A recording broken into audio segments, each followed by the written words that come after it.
Second, all those in favor? Aye. Aye. All those opposed, nay. Motion passes.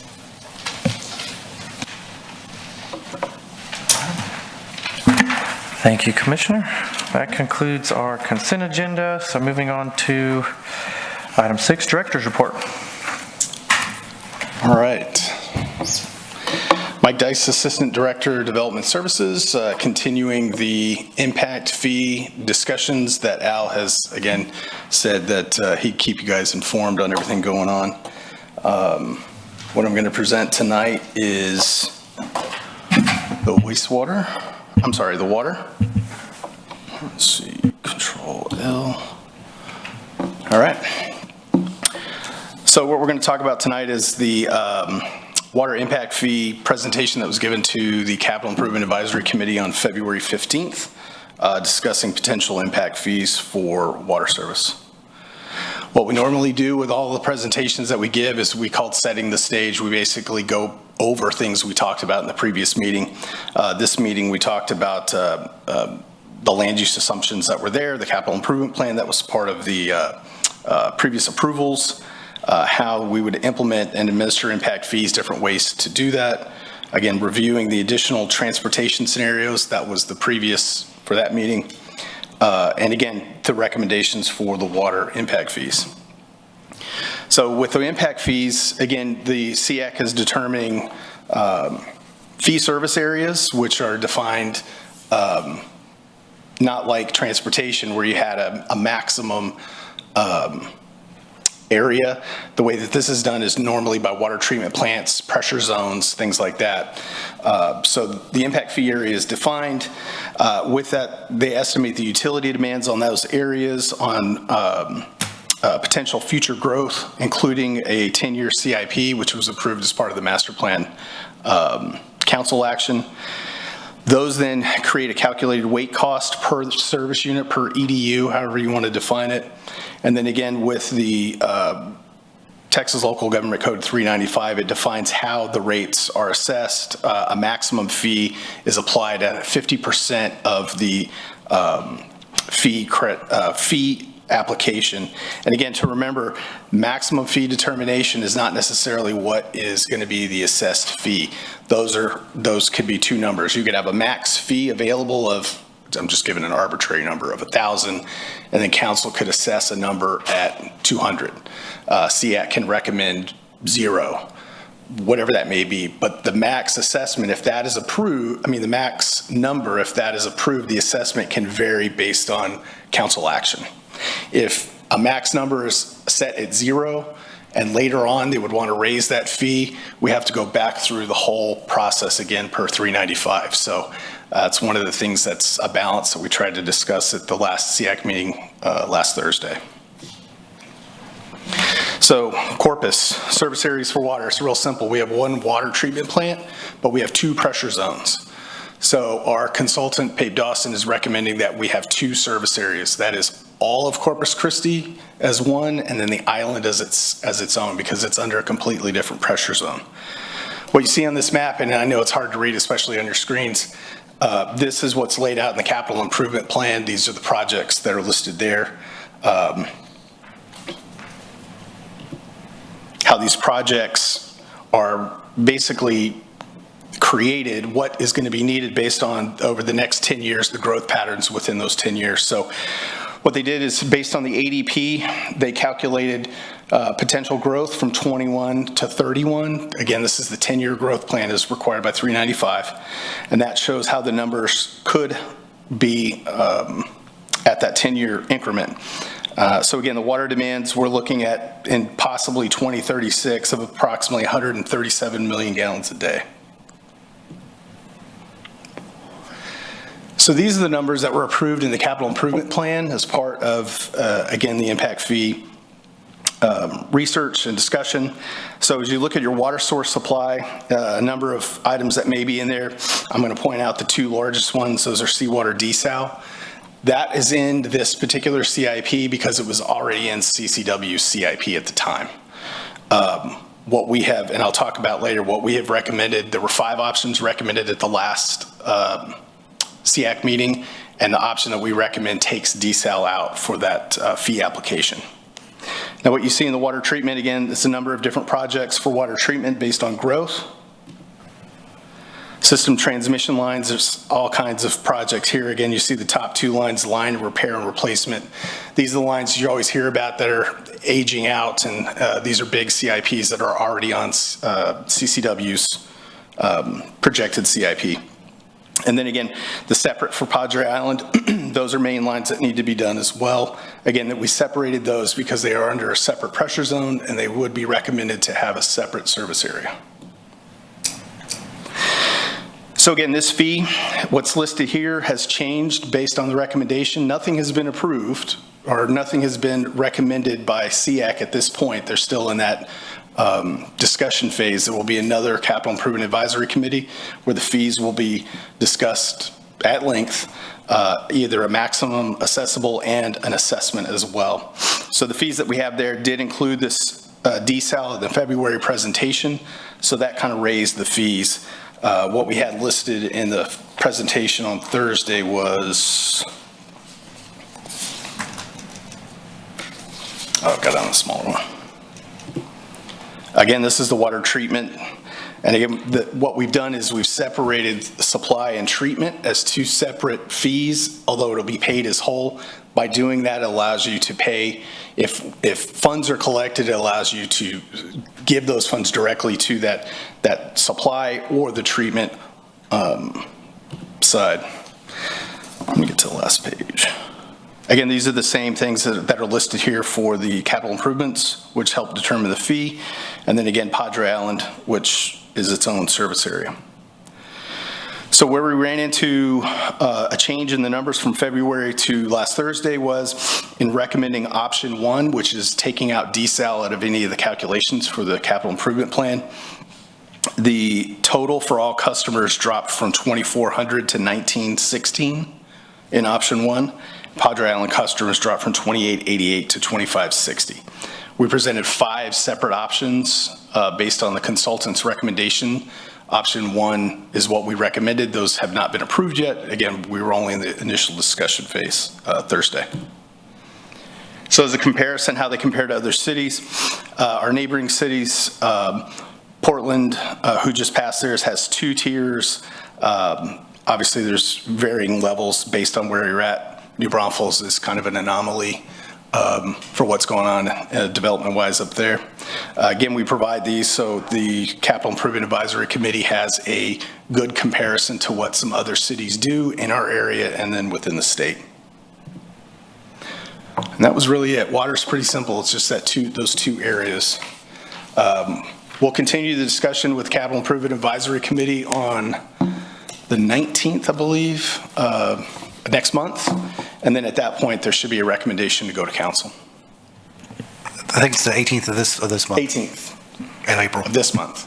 Sorry. I got my days all messed up. Appreciate the presentation. Do commissioners have any questions? Go ahead. Commissioner Lerma. When you said that we're going to have 2 different, I guess, areas, how many other cities are doing that? Separate service areas? Yes. A number of cities. So in that presentation, our next door neighbor has 2 different service areas. They have a tier 1 and a tier 2 service area.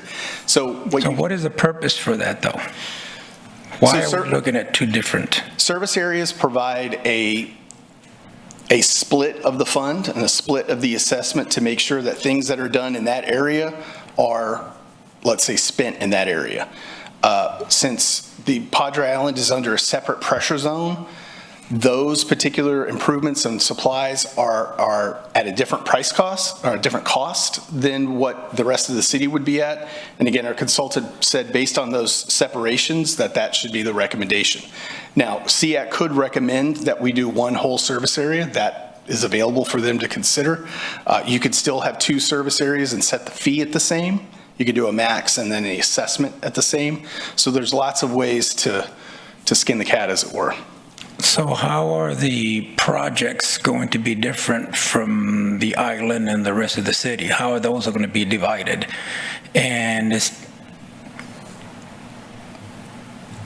the rest of the city's Corpus Christi tax money going to be used to fund some of those projects also? If so, that's why I'm asking what I'm asking. Well, and again, it depends. So, again, I'm not an engineer, so I can't engineer speak my way through a why. Well, that's what I'm saying, because why pipe is there, but the plans are similar. The majority of those items, the two items that are in the Padre Island service area, those are going to be probably bond funded because we're talking $20 million Well, that's project. what I'm saying. The rest of the city is voting on it though, right? Correct. On that bond? But the use of the impact fee, if it's in that service area, can be addressed, that can help pay for part of that. So again, if it's 2 service areas, much like transportation was 21 service areas, wastewater, which I'll present next week, is potentially 6.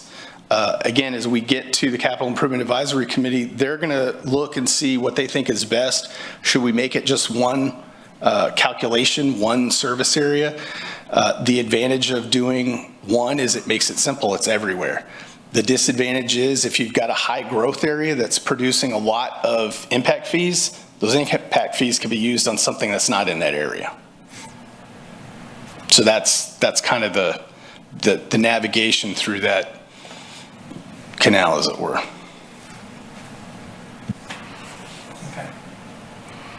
Any other questions?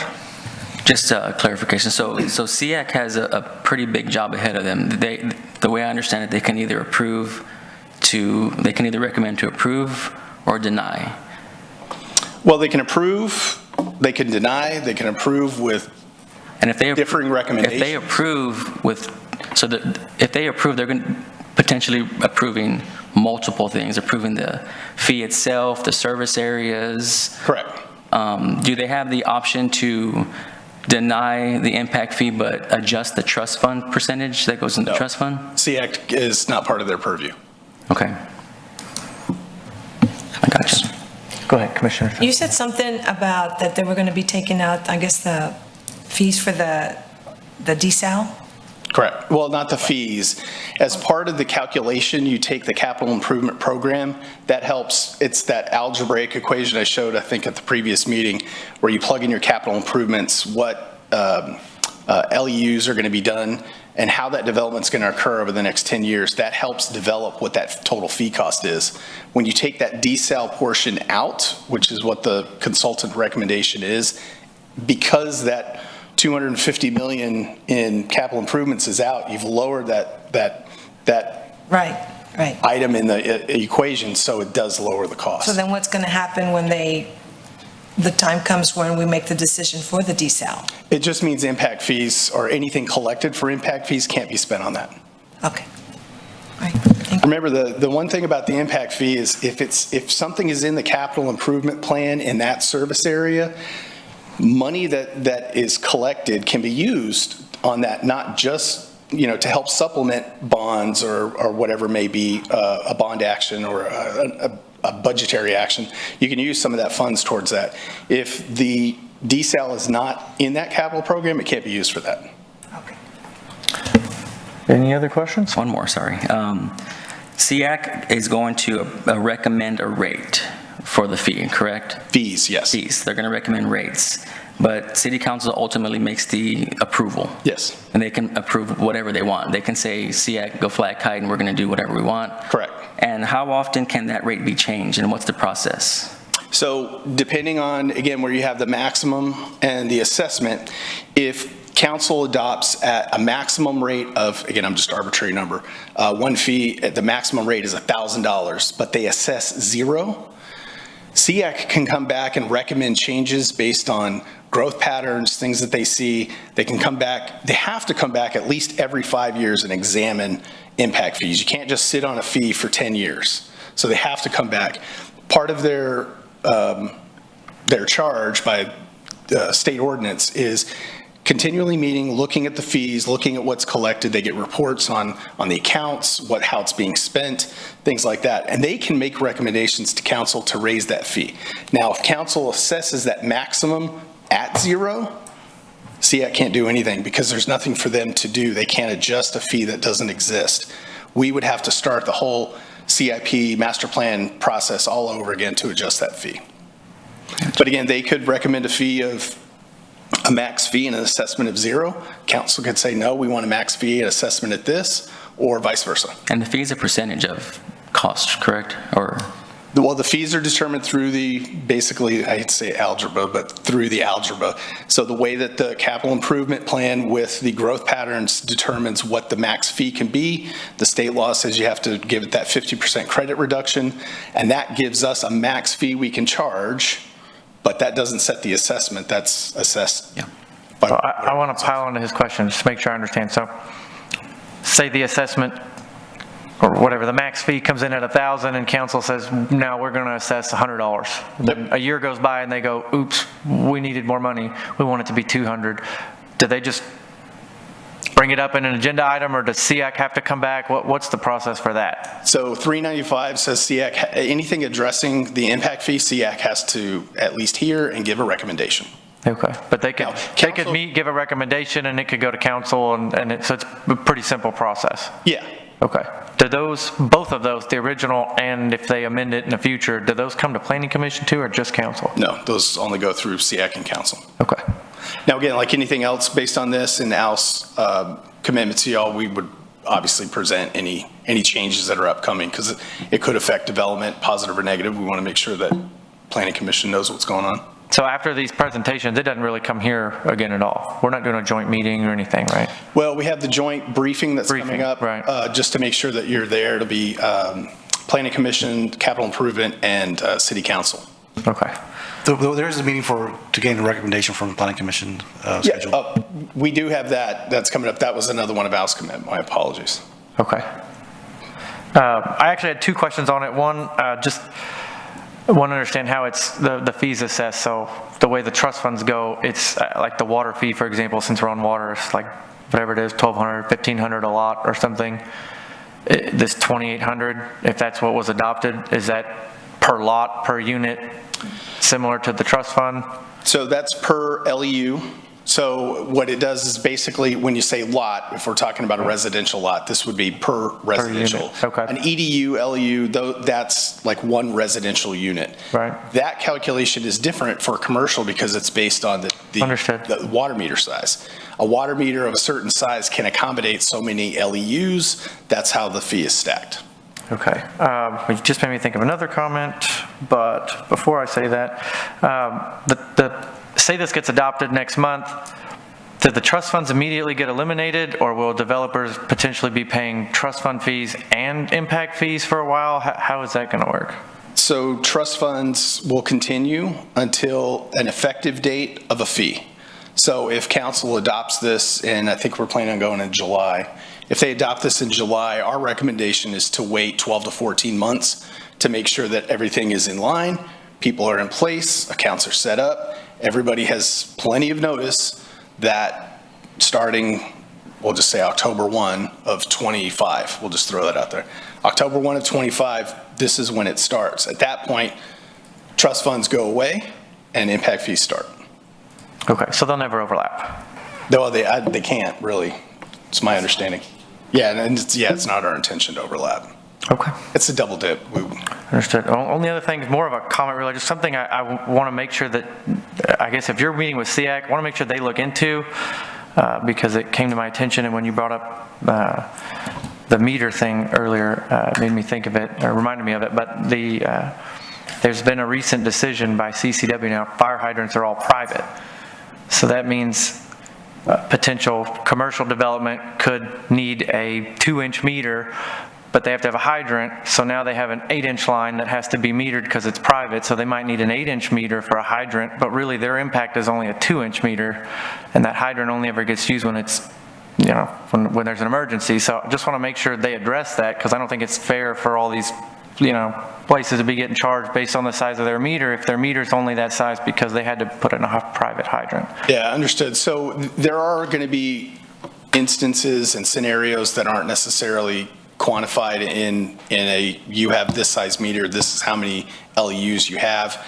Based on whatever policy fire may have or change, we can make those calls. Part of the policy is to be easily amended. If we start something through policy and realize, hey, this doesn't work, or this particular situation's come up more than once, we want to make sure that again is available and addressed. Understood. Appreciate that. I just saw potential for this to be a common reoccurring thing, so I wanted to bring it up now while y'all are thinking about I would prefer not shared lines, but that's my preference. Michael, I'd also add that the city has more flexibility in amending the impact fee program itself, so the rules around what the 8-inch versus 2-inch fire thing, we could, if something in the future comes up that we didn't foresee, that, hey, we need to adopt a rule accepting 8-inch fire lines, we don't have to go through the whole long process of SEAC, it can go just straight to council and. So basically, Code. basically it says the city can charge, it doesn't say the city has to charge. And one of those things, again, is incentive programs. If you have an area of town, which again is helpful in multiple service areas, you could say service area, I'm just making up areas, service area 1, we're giving a discount if you do this type of development or you bring this many jobs. In other cities, they use impact fee waivers as part of an incentive program or package to give to potential developers, investors. So those things, once it's in place, it's really up to the city on how they're going to charge it. It's very limited on what you can do once things have been approved and assessed. Okay.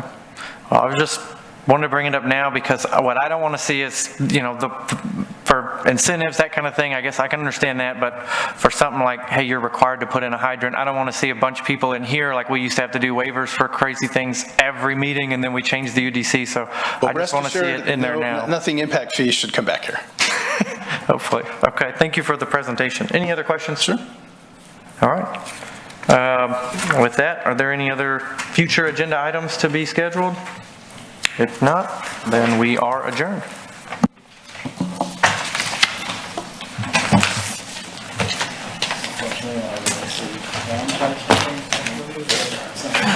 Yep.